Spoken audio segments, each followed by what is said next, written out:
wird noch einmal verstärkt. Após um atraso significativo, os deputados do Parlamento Europeu chegaram a entendimento sobre o acordo comercial entre os Estados Unidos e a União Europeia. A Euronews questionou Bert Lange, o principal responsável do Parlamento Europeu nesta matéria, sobre o que mudou. We have now security, and that's so important. And as you know, this current legal base in the United States, the Trade Act 122, is expiring on the 24th of July. And nobody knows what will come after. And we have now clear criteria that if our deal is not respected on the US side, then we will lift again the tariffs. Some would say it's in fact the opposite. The safeguards have been watered down.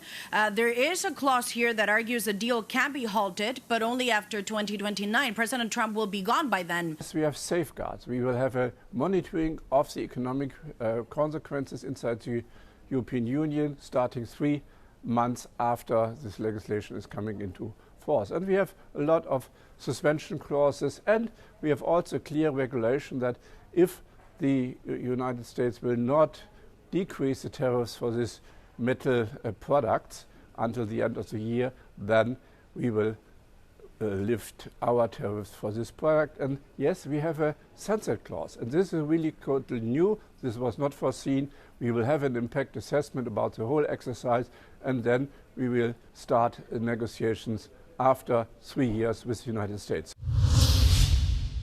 A Comissão Europeia apresentou um plano para os fertilizantes com o objetivo de evitar uma nova onda de protestos de agricultores em toda a Europa. O conflito no Médio Oriente fez disparar os preços destes produtos, com os responsáveis europeus a recearem que os custos elevados possam reduzir o rendimento das colheitas, diminuir a produção alimentar e agravar o ressentimento dos profissionais em relação às políticas ecológicas, tudo numa altura em que os movimentos políticos populistas e de extrema-direita ganham apoio nas zonas rurais.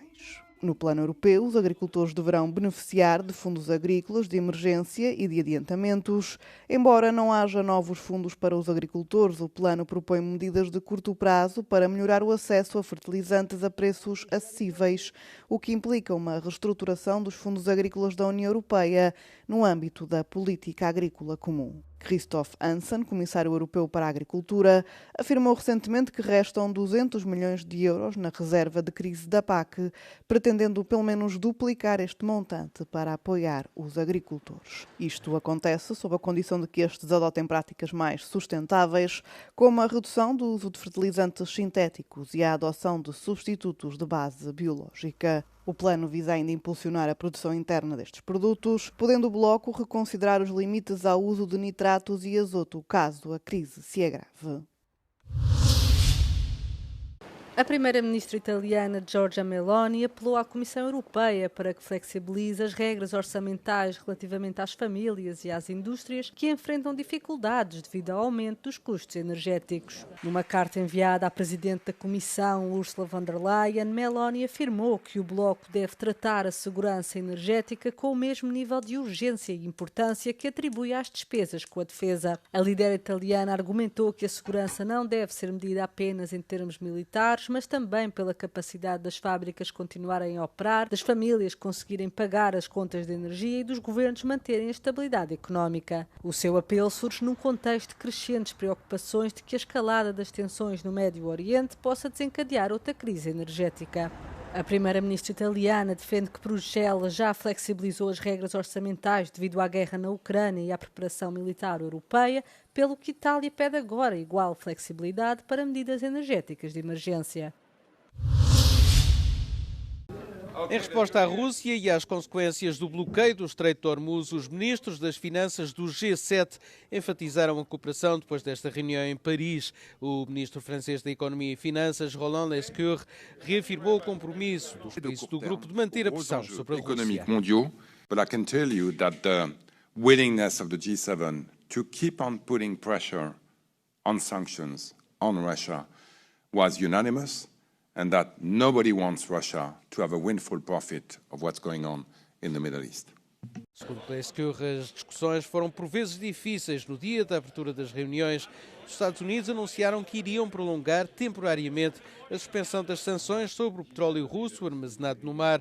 com o objetivo de conter o aumento dos preços do petróleo bruto causado pelo bloqueio de Hormuz. Isto é visto como um sinal de abrandamento da pressão sobre a Rússia, o que foi criticado por vários membros do G7. O grupo dos 7 países mais industrializados do mundo também discutiu as pressões sobre as cadeias de abastecimento de energia, alimentos e fertilizantes causadas pelo encerramento da via navegável. O grupo de países promete uma cooperação multilateral para acalmar a situação no Médio Oriente. Certainement, le G7 est uni pour demander la réouverture, certainement, du détroit, la fin des hostilités. Et je pense que la voix du G7 porte. Estas reuniões servem para preparar a cimeira a realizar em junho. Para além dos 7 Estados-membros, o Brasil, a Índia, o Quénia e a Coreia do Sul foram convidados para as discussões. José Luís Rodrígues Zapatero, antigo primeiro-ministro espanhol, está a ser formalmente investigado por alegados crimes de branqueamento de capitais e outras irregularidades. O socialista, que ocupou o cargo de chefe do governo entre 2004 e 2011, deverá prestar depoimento a 2 de junho, segundo informou o Supremo Tribunal de Espanha. A investigação está relacionada com o resgate estatal da companhia aérea Plus Ultra em 2021, que recebeu 53 milhões de euros através da holding estatal CEPI durante a pandemia de Covid-19. Zapatero é acusado de liderar os esforços para salvar a companhia aérea e de pressionar o Ministério dos Transportes para que aprovasse o resgate. O tribunal está a analisar se a ajuda foi devidamente aprovada e se houve algum tipo de pressão ou influência indevida. Mas o socialista negou qualquer irregularidade relacionada com o resgate numa audiência no Senado em março. A notícia surge em pleno contexto de tempestade política para o governo espanhol, que já enfrenta vários escândalos de corrupção.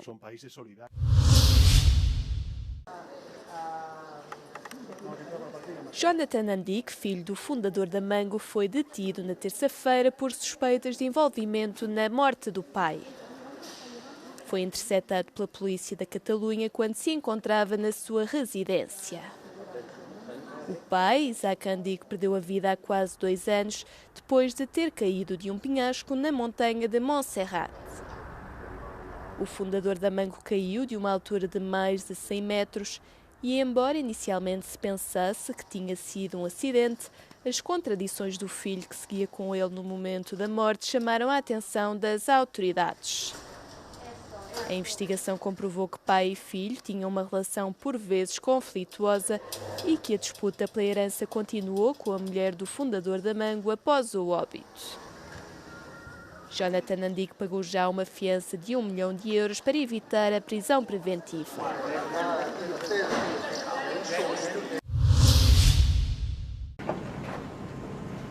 A Europol removeu milhares de publicações, contas e links online ligados ao Corpo de Guardas da Revolução Islâmica do Irão, incluindo a sua principal conta no X. A agência conseguiu fazê-lo porque a União Europeia designou formalmente a Guarda Revolucionária uma organização terrorista em fevereiro.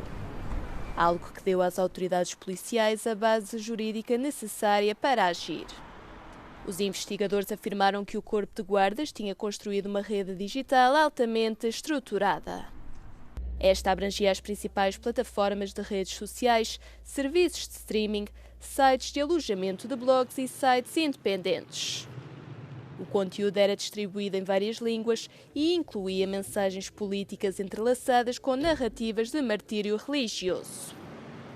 Foram também amplamente distribuídos vídeos gerados por inteligência artificial, incluindo vídeos que elogiavam a Guarda Revolucionária e apelavam à retaliação em nome do falecido líder supremo Ali Khamenei.